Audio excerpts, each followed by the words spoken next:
Okay, we are live. Hi, this is William Ramsey. Welcome to William Ramsey Investigates. On today's show, I have a very special guest. Her name is Dr. Chloe Carmichael. Last name is spelled Carmichael. She just published a book. And if you're watching this on YouTube, X, Rockfin, or Rumble, you'll see the full cover. And it is Can I Say That? Why Free Speech Matters and How to Use It Fearlessly is the full title. And I read through it today. It's a great book, very well cited and very timely. I think it's a very important topic. So I'm delighted to have her. This is not her first book. She's written a couple others and a couple academic articles as well. Her other books in my notes are Nervous Energy, Harness the Power of Your Anxiety. That's also timely, 2021. And then in 2018, she wrote Dr. Chloe's 10 Commandments of Dating, How to Stop Getting Hurt, Put Yourself Out There, and Find a Relationship That Lasts. And then she wrote articles for a couple books, academic books, as far as I could tell. Game On, Leaders Who Last, and Revisioning Family Therapy. And she's a licensed clinical psychologist. She's a USA Today best-selling author, and she's a sought-after speaker. She earned her doctorate in clinical psychology from Long Island University after graduating summa cum laude from Columbia University with Phi Beta Kappa honors. And I just mentioned some of her other books. She's also been featured in the New York Times, Vanity Fair, Forbes, and Rolling Stone, and has appeared on programs such as ABC's Nightline, VH1, and Inside Edition. She also serves on the advisory board for Women's Health magazine and is a consultant for Baker McKenzie, one of the world's largest law firms. And her website is Dr. Chloe. So I'll bring that up, and people can check that in the show notes too. So I'll put a link to her website and things like that where she has other information. But today we're going to talk about this book she just published, 2025. Can I Say That? So Dr. Chloe Carmichael, welcome to the show. Thanks, Will. Great to be with you and all of your audience. Awesome. So for people that may not have heard your name or aren't familiar with you, maybe you can talk about your background. I covered a little bit of it, but background and research and what led up to the publication of this book. Can I Say That? Sure. Yeah. So I was up until, last year, I guess I was what you would call a more normal psychologist. Just, talking about anxiety and things people typically think of as being psychologist stuff. And then I published this book because during COVID, I know we were all being asked to do a lot of things that didn't make sense, and we couldn't talk about them or we'd be deplatformed. And as a mother, I was really uncomfortable when I was told I'd have to mask my then 3-year-old son, for indefinitely. And so thankfully, my husband and I were able to leave New York and move to the free state of Florida. That was why we did it, because of our son. And I thought, okay, well, that's fine for me. But what about all those other parents out there that are just being told to do this and to just, not question it? So I wrote an article about the harms of masking children.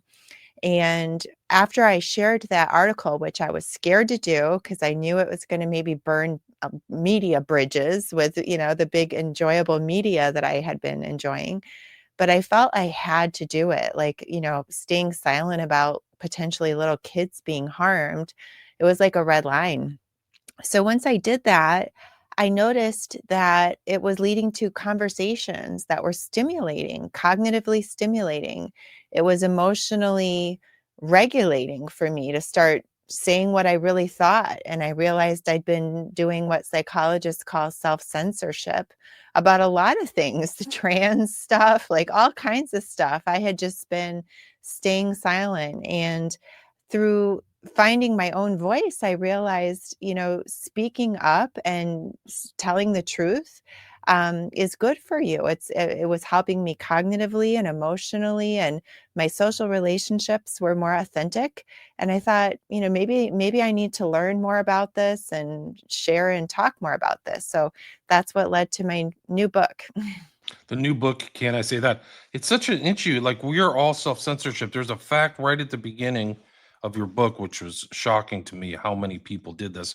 But according to your book, 84% of people self-censor. That's basically, 4 out of 5 people are doing that in public life. And it doesn't seem right, but I think we're used to it. Like, why is that? What are the consequences? Yeah, and that's a statistic from the New York Times, right? So if they're quoting it that way, you can only imagine what it's really like. But why are we doing it? Well, that's a good question. So I think that there's a couple of reasons.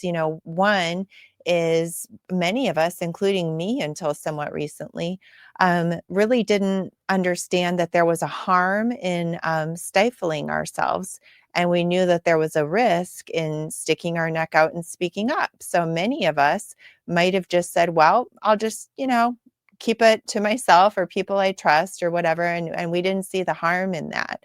And then another reason, and I think this is a big one, is that we now know that the Biden administration was, pressuring X, Meta, and YouTube to censor what was on the air.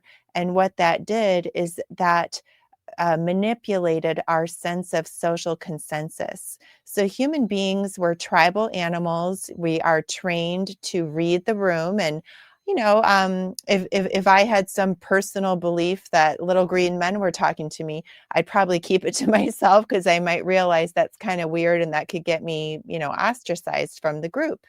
And by manipulating our social consensus, by controlling what was on YouTube, Meta, X, and much of the mainstream media without telling us that they were doing it, they made us think that we were the only people that saw COVID the way many of us actually saw it, or that saw trans issues or immigration or all kinds of issues. So what they did is they distorted our sense of reality, and that affects the way our sense of reality affects the way that we choose to communicate. Right. So it's like there's cascading downstream things from the inhibition of speech, right? So it's like it really does affect you. I mean, one of the themes of your book is like the psychological effects too, like the personal psychological effects of not being able to even have dialogue, right? Yeah. So when we don't share with people what we really think, what we're doing is suppressing. First of all, that's the first step in really kind of a 3 or 4 part sequence. But the first step is suppression, where you tell yourself, oh, better not say that, zip it. And then when you do that often enough, it becomes automatic, which is then repression. It's like suppression that's automatic. And when we do that often enough, when we repress long enough, we push things to the back of our mental closet and pretend that we don't really believe the way we do. What happens then is that we can eventually go into denial, where we actually kind of forget ourselves, like what we even really think. And I know that it's hard to believe that, right? Just as we're sitting here, but yet it happens all the time. Like, haven't we all ever had the experience of somebody says, "What's the matter?" And somebody says, "Nothing." And they mean it. Like and it takes a lot of effort sometimes for them to really kind of unpack it and say, "Well, I guess I was upset about this and that and the other thing." And then they kind of bring it out, but they have pushed it to the back of their head, to the point where they're in denial. And if we do that big enough and often enough, we can really lose touch with ourselves even. Yeah, it is a remarkable dynamic, like this phenomenon of self censorship, and it's taking place in the public forums too. So it's workplace, universities, educational system, like you mentioned, social media and things like that. So people are self censoring, but they're also feel like there's consequences to the thing. It's not just emotional, but like reputational and career harms as well, right? Yeah, definitely. Reputational and career harms, which again is why I think to a certain degree, people have felt like the safe thing to do is just to stay silent, which again, I admit I did the same thing. I got, as you mentioned, summa cum laude at Columbia and got admitted to a very elite PhD program. I did not accomplish that by saying what I really thought, right? I built really big relationships in the media. I did not accomplish that, by saying what I really thought. It's unfortunate, but our universities, I share some statistics in the book. In the New England area, for example, which is where the majority of Ivies are located, can you guess, Will, the liberal to conservative faculty ratio? I'm sure it's really lopsided. I don't know what they say. 28 to 1, 28 Oh, to 1. Yeah. wow. And so then when we look at, legacy media and things like that, um, all of this creates a real pressure on people to stifle themselves. And then moreover, the media and universities, these are like they're positioned as these experts. And so I unpack in the book as well a word many people in your audience, I'm sure, know, which is groupthink, but it's actually a very specific psychology term. And there's 8 major ingredients that can set the table for groupthink to occur.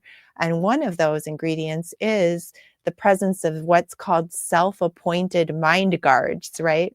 And so that's what, when you have universities saying, yeah, sure. It's perfectly fine to chop off the breasts of teenagers, or no, puberty blockers are completely reversible, right? Like these quote mind guards, meaning when they say something, it's just, unquestionably true.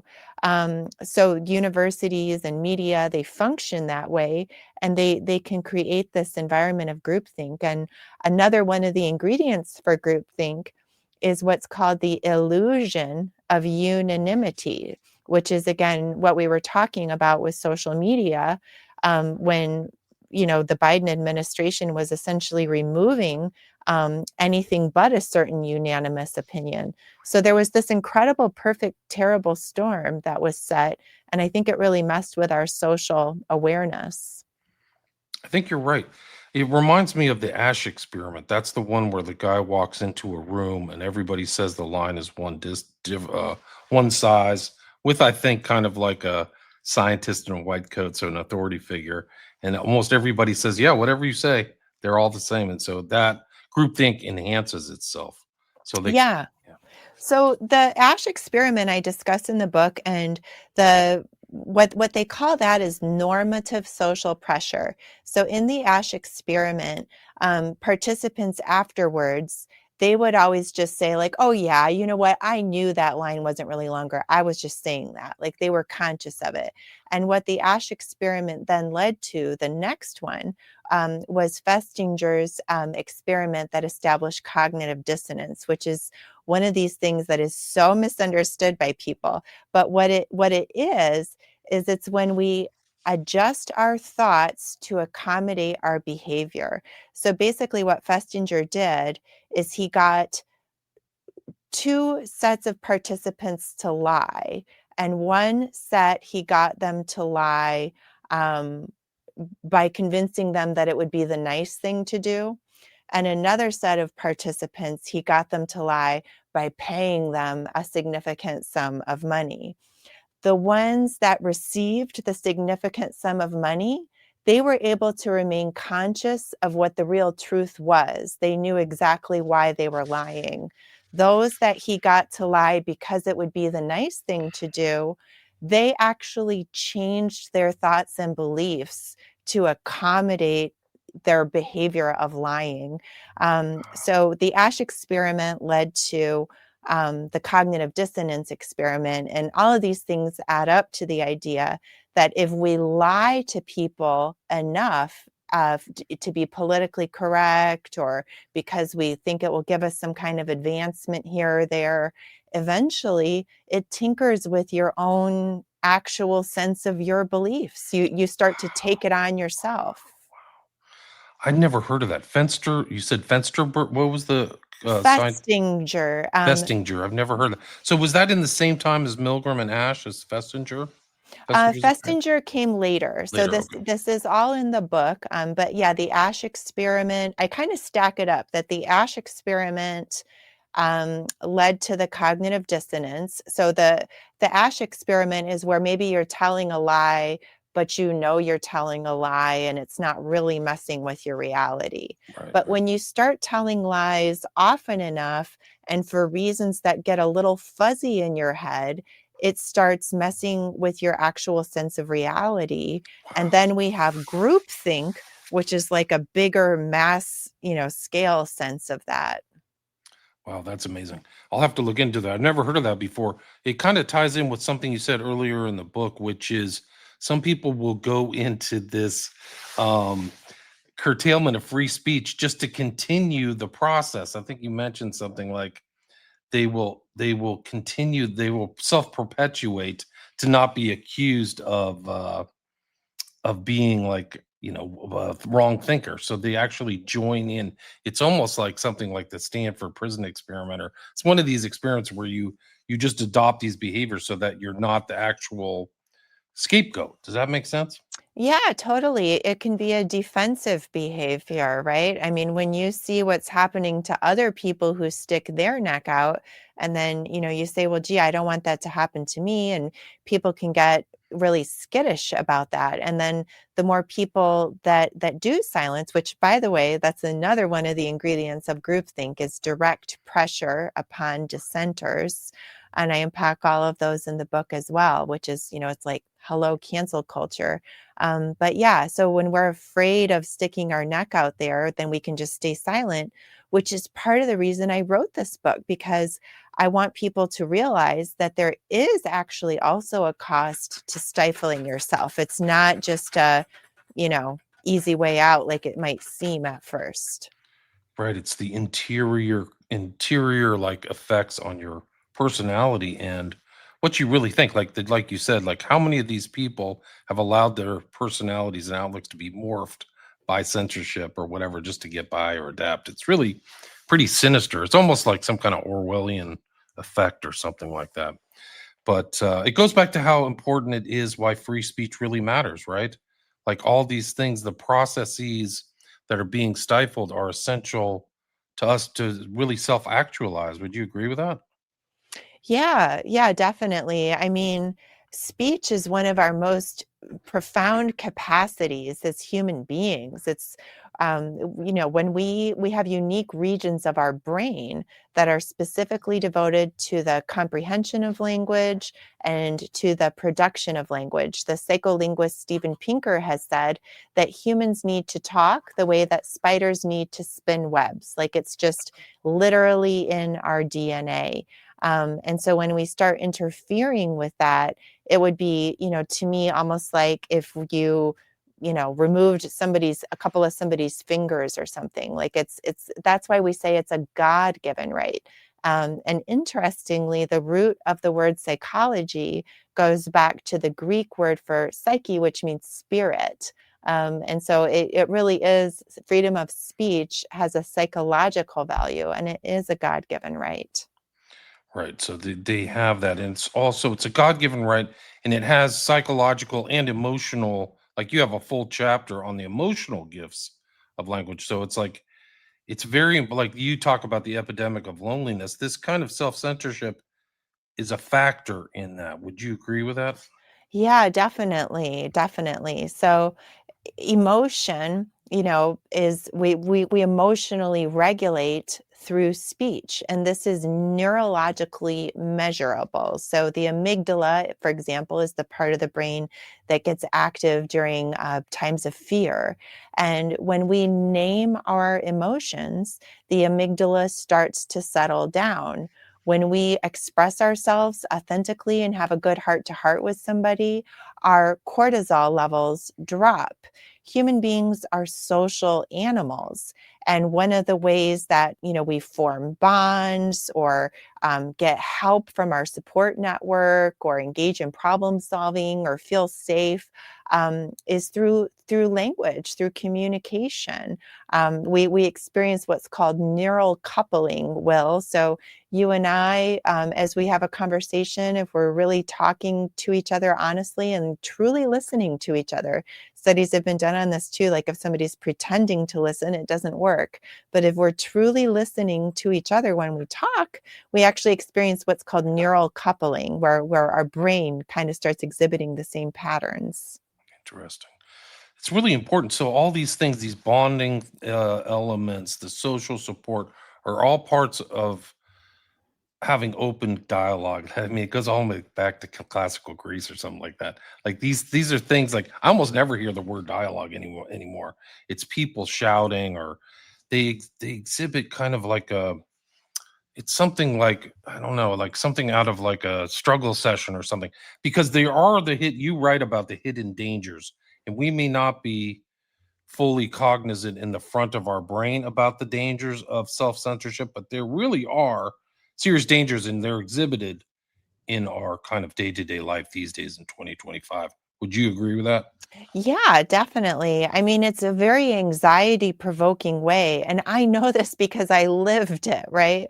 It's a very anxiety provoking way to live your life, to know that you have values and thoughts and beliefs that could be a real problem if other people found out, that you had these beliefs. I mean, when I moved to New York City in 2001, I was a young person, and I thought, oh, wow, this is going to be great. Such a, salon of, marketplace of ideas. Wow, New York City.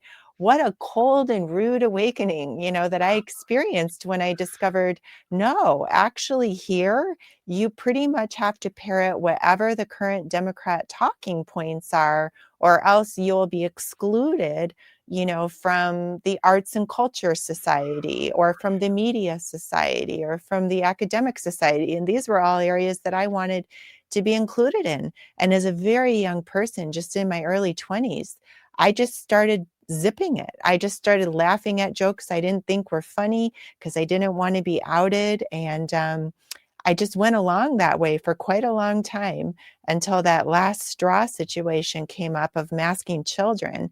And then once I started really seeing what I really thought, um, the effects on my own psyche were pretty profound. And it also, this the ability to use words and talk actually is a pressure valve. It's a release, right? And that's why I think you see some of these people maybe in a more left-leaning environment or Democrat, they go straight to like physical violence or words of violence. Would, and I think that that's reflected in your book, right? Yes. So it's a really interesting concept that there's two groups of statistics that I think actually map together very interestingly.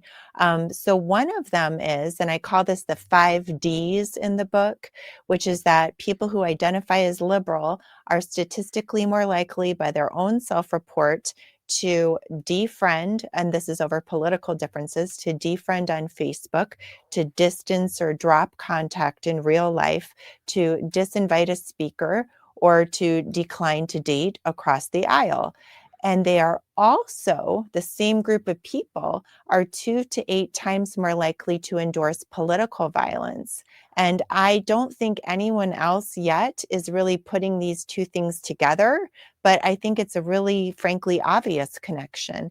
Because as a psychologist, if I'm working with a violent offender or an anger management client, the first thing I want to do is get them to learn how to use their words, get them to learn how to stay in an argument and solve it with words. Violence increases when dialogue ceases. So I think that, I try to assume, to give people the benefit of the doubt, that they're, coming from a good place. They think they're being virtuous by, refusing to dialogue with anybody that doesn't see things the way that they do. But what they're actually ironically doing is setting the table for this internal pressure cooker. You use the word pressure valve, William. That's a perfect one. And then people act out with violence when they feel unable or unwilling to use words. Yeah, and you see that. I think you see this stuff. Like you mentioned these case studies that like I remember seeing on social media. One was people chasing down Andy No and Riley Gaines at San Francisco State University, just screaming and really threatening behavior. And it just didn't seem fitting for the, the positions people were having. I think it's fully reasonable to have women in women's sports and men in men's sports. So like it's really strange how this kind of censorship in this stuff then also it creates what you also see a lot, I think, in our current culture and society is the real passive aggressive like traits in people. I've seen it in the workforce, but you mentioned you have great vignettes in the book. I think they're very instructive. But I remember reading through one of like this woman who's not saying what she really wants, but then she's acting out in kind of a sniping manner. Can you talk about that? Yeah, I think there's a couple of those. Do you mean the one that I call Kayla? Yeah, I think that Oh, was it. I think it was in yeah. chapter 3, maybe like the third chapter. Does that sound right? I don't know. Yeah, so it's an interesting case, and tell me if I've got the wrong one here that you're thinking of. But I tell a story to illustrate a lot of the concepts that we talked about today about a woman named Kayla. I just call her that. These aren't like actual people, they're combinations of clients to protect anonymity. But I tell a story about a young woman named Kayla that comes from kind of a traditional values family. And like so many young people in that situation, she goes off to college, takes a gender studies course, and suppresses herself at first when the teacher says things like, well, men are pigs, and if, women, are superior, and all these different things. And at first she's actively holding herself back. And, but then she has to start writing papers that make it sound like she agrees. And so she just goes along with it, starts getting on the women's committee and gets little promotions. As we all know, there's these awful, women's affinity groups that give women a leg up in hiring and all these things. And so through her behaviors of accepting these positions, she starts to, cognitive dissonance, feel like, well, I must be okay with this, right? So then she has a boyfriend that identifies as a feminist, but of course, she's secretly, unconsciously, she's, dissociated, got into denial about wanting a different type of a guy. So she, as you said, well, that she becomes just very passive aggressive towards her boyfriend, kind of sniping at him. And when he tries to, take charge, be a little stronger, she, swats him down. Don't mansplain me. Don't be a toxically masculine man. But she's secretly craving it. And so then, she basically tempts this um, janitor who's an ex-con in the school library into hitting on her because she's craving this. And then she gets mad at him because she can't own the fact, that she's looking for this, that she wants this. So yeah, when we can't be in touch with ourselves, with what we really want, we start acting things out, we start becoming passive aggressive, and we don't get what we really want at the end of the day either. Right. And so it's not just verbal, external verbal dialogue, it's the internal dialogue. So the dialogue with your true self, too. It seems to be like it may not be speaking, but you're speaking to yourself. If even you're like engaged in self deception or something like that, or you're inhibited. And that's kind of the whole thing that's wrong in our culture, too. Like, I think that this book is very important in addressing cultural issues because it's created this fragility epidemic and triggering and these kind of like thin skinned approaches. You talk about safe spaces. These are all responses to not being able to, words aren't violent, right? Like you say that right in the beginning. These are all responses to this whole lack of ability to have free speech, right? Yeah, words are not violence, right? I mean, that's one of these things that it's a nice catchphrase. It, sounds kind of poetic, like, but people are taking it literally. So it's like as if saying, well, his words were like a punch in the gut, or, his words were like a slap in the face, It's fine to use language metaphorically, but the danger comes in, and it, in my opinion, becomes psychotic, which means in psychology terms, it means broken from reality, when people start taking metaphors and using them, in a concrete way, as if they're actually attached to reality, because humans have a very helpful, adaptive need for reciprocity. So, if you help me, I help you, and we form a social bond. Or, if we have a justice code going back to, Hammurabi and earlier, eye for an eye, if somebody's violent towards you, you at least have the right to be violent enough for self-defense. And in some cases, maybe even more. And so when people start hijacking phrases like words are violence, or, you're threatening my existence, right now, then we're starting to set up self-defense language if we take that literally.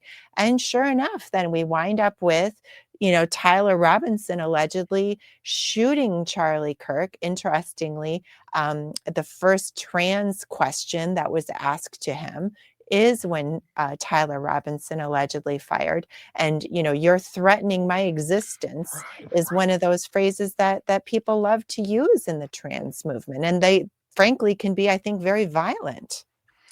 There's no question about it. And they also use the word hate. Like, so this word hate, like, so if you say, a biological male shouldn't be in women's sports, it's interpreted as hate, but there may be some countervailing value that seems reasonable. So it's this hypersensitivity, this kind of erosion, like you call it, an erosion of like self-efficacy too. Like, I can't handle what you're saying, therefore I have to lash out. Like, this is a real phenomenon. This is a real thing. Yeah. Well, what it also is there, Will, that you're getting at is a weaponization of victimhood. And in psychology, I mean, it's not exactly, it's a form of getting at explaining that weaponization of victimhood. There's something in psychology called the secondary gains of victimhood. And this is not controversial at all. This is like in any literal psychology 101 textbook, you will learn about the secondary gains of victimhood. And, the typical example is, it happens automatically, sometimes even unconsciously. The textbook example is a little girl breaks her leg. She has a cast. She gets excused from gym class. Everybody signs the cast. It's actually almost kind of fun. And so when the doctor says cast is time to come off, she insists, no, no, no, I still need it. It's not healed yet. And she's not even lying. She's just unconsciously gotten so attached, to the victim role and its benefits that she doesn't want to give it up. And that's the most benign case of, the secondary gains of victimhood.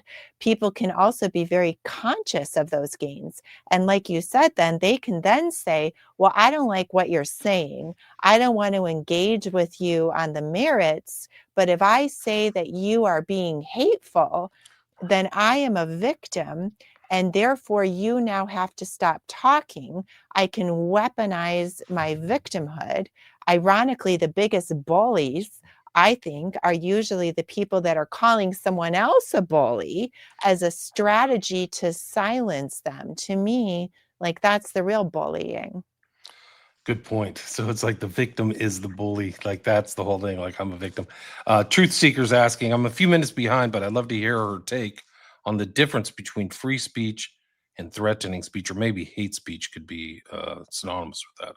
Do you have a take Yeah, on that? absolutely. And I'm so glad that this question came up, because one of the things that I explain in the book is that uncertainty always increases anxiety. And so it's really helpful to have a very clear, no nonsense understanding of what exactly we mean by, free speech, and how does that map onto, does that mean that we can use our speech to say, let's meet at 5 p.m. and beat the hell out of so and so? No, of course that's not covered by free speech. Now, I might express beliefs or ideas that somebody thinks are hateful or that somebody thinks are threatening, but that's part of life. Somebody else out there can say that they think women are stupid. I can live with that. It's a different thing, of course, than if somebody says, well, again, let's meet at 5 p.m. and baseball bat groups of women. That's threatening in the physical sense of an incitement and a plan of action for violence. So speech that is specifically, and I don't mean, again, metaphorically in this words are violence, you're threatening my existence type of thing. I mean, when somebody says, I'm going to put my hands around your neck and squeeze till you die, that's threatening speech. Telling me that, you think women are stupid, that might make me feel psychologically threatened, but that's not threatening in the legal sense of the word. Right. So there is definitely a difference. And I think you go into that in one of the chapters, if I remember. But this book isn't just addressing a lot of the problems surrounding censorship and free speech. You have significant parts of the book that provide solutions, right? So you're providing insights and means and work sheets to help people work through things, right? Absolutely, yeah. So part 1 of the book is all about why we should care about free speech, the cognitive, emotional, and social benefits of speaking up, as well as the cost of self-censorship. And then part 2, now that I've hopefully gotten people interested and excited to do it, part 2 is how, not only how to speak up, there's over a dozen techniques of how to speak up in a variety of challenging situations, whether it be at the workplace or at a university or at, kind of a high pressure soccer moms club. And then there's also a lot of techniques for how to listen respectfully. Because frankly, let's not pretend, right? We all struggle. I do. If somebody's standing in front of me saying a bunch of nonsense, and it starts to get personal or heated, I can start chomping at the bit, wanting to get my part in as well. I think we all can.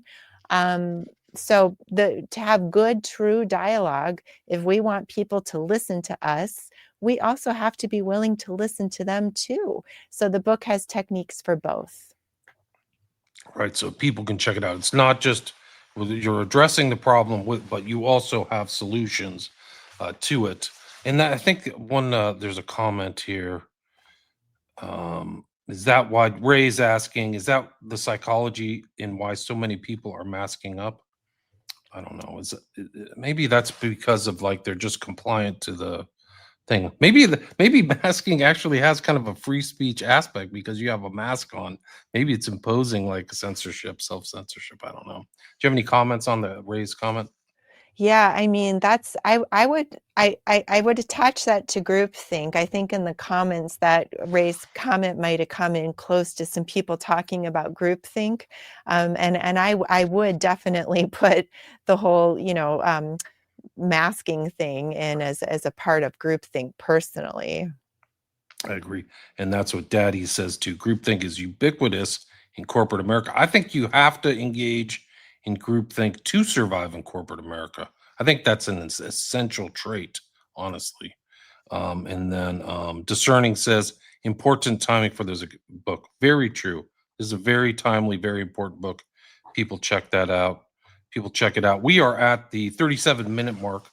Is there anything you'd like to add or anything I missed, Chloe, before we wrap it up? No, I would just respond to that last remark that you made about groupthink being essential to survive in corporate America. My hope is that maybe that's diminishing a little bit. It's one thing to be a team player. It's another thing to, check your rational brain at the door and go into groupthink. And I do think you're right.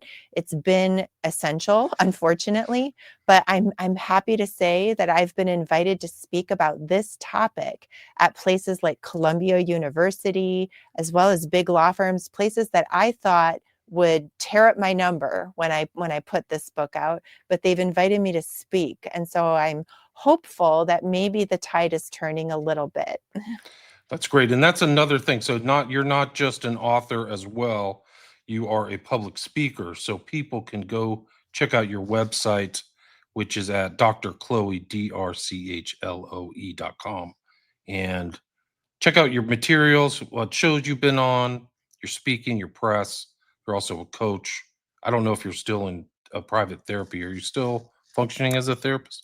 Not so much because I'm putting all my energy into this, but yes, I mean, even no matter how small your group is out there, if you're out there and like you have a kid that wants to like have a book club for their university or whatever, this is truly a passion project for me. I'm not making money on this book really. So if you're interested in this and you have a small group that wants, me to pop in virtually just to say hi and talk to people about it, just contact me through my website. And if you do get the book and you like it, please give it a good review on Amazon because like my big publisher dropped me, my fancy agent dropped me when I wanted to do this. So I really want to, I really need and want to show support for this book. Yeah, do it, guys. And there's different versions of it. I was looking on Amazon earlier, I think there's a paperback, Kindle, Is that right? Let me see if I can bring that up. Yeah, and in fact, now they're doing Audible too. So Audible there's a too. So lot of the ways. Audible. So there's a lot of ways to look and see this, and you can find out more on her website again, which I will put links in the show notes.